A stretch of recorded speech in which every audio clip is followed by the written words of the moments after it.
Antum pernah mendengar kisah nyata yang ditulis oleh seorang ibu ketika dia menuliskan tentang bagaimana haramnya tentang masalah riba.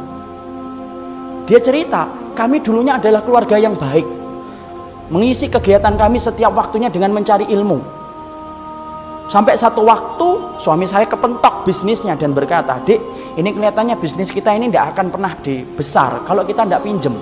Modal kita cekak, bisnis kita tidak akan besar ini kalau kayak gini." Akhirnya kemudian sang istri berkata, "Ya sudah mas, cari itu. Carilah suami pinjaman yang tidak bersentuhan dengan riba." Karena dia sudah ngerti ilmunya, sudah paham. Riba itu merupakan sesuatu yang sangat dibenci, sampai dipermaklumkan perang oleh Allah dan Rasulnya. Dia cari, kapan toh? Bukannya sabar.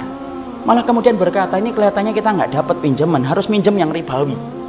Istrinya yang sama-sama sudah ngaji berkata kepada suaminya, "Ya sudah mas, pinjam aja kalau memang itu terpaksa." Nah kita ini gampang sekali ngomong dorurah. Nanti tutup dengan sholat, banyak sedekah. Riba mah tidak bisa ditutup dengan sholat dan tidak sedekah. Emang antum kira dengan kemudian riba setelah itu sedekah, kemudian sedekah antum diterima? Tidak diterima sedekah orang yang dari riba. Jangan dianggap remeh riba itu ikhwan. Karena kalau kita nggak ngingetin ini, rusak negara kita ini gara-gara riba. Karena Allah permaklumkan perang. Akhirnya singkat ceritanya kemudian akhirnya bersentuhan. Mereka ngerti ilmunya tetapi tidak mampu menampik lambean pinjaman ribawi ketika itu begitu menggiurkan. Apa yang terjadi? Allah memberikan istidraj. Usahanya berhasil, gede. Maka kemudian sang istri bercerita ketika usahanya semakin besar, maka kegiatan kami yang setiap harinya mengkaji, mendatangi majelis ilmu kemudian jarang kita datangi karena kesibukan kami untuk kemudian mengatur bisnis kami. Suami saya kemudian mulai jauh dari kajian ilmu. Suami saya kemudian mulai menjauh dari panggilan sholat dengan alasan sedang rapat ataupun sedang nganter barang.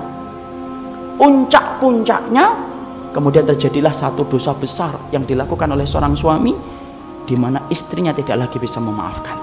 Ingat ikhwan, seorang suami kalau sudah melakukan dosa besar, istri punya hak meminta pisah dari suaminya dan itu syar'i. Maka suaminya melakukan dosa besar, akhirnya apa? Tidak bisa dimaafkan. Akhirnya apa? Kapal rumah tangga itu karam, tenggelam.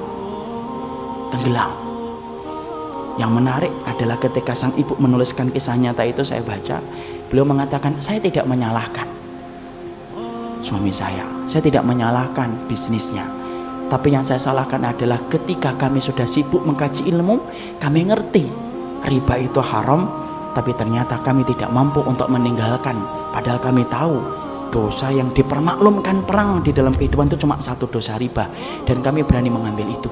Sampai kemudian akhirnya Allah memberikan musibah dalam